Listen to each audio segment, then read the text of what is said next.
different flames of the Afro Bush.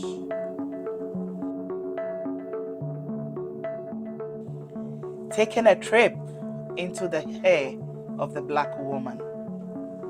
There are landscapes of thick bushes. The lone hair blossoms on a fertile scalp, but always shrinks in autumn. Sometimes it's pruned like the dead leaves of the bushes, and thus gets lifeless to the touch of the brushes.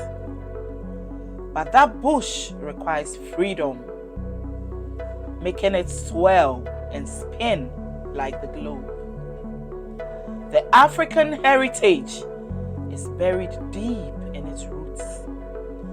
Thus, we need to let it grow the way it wants to grow. And this is the only way the Afro Bush can glow.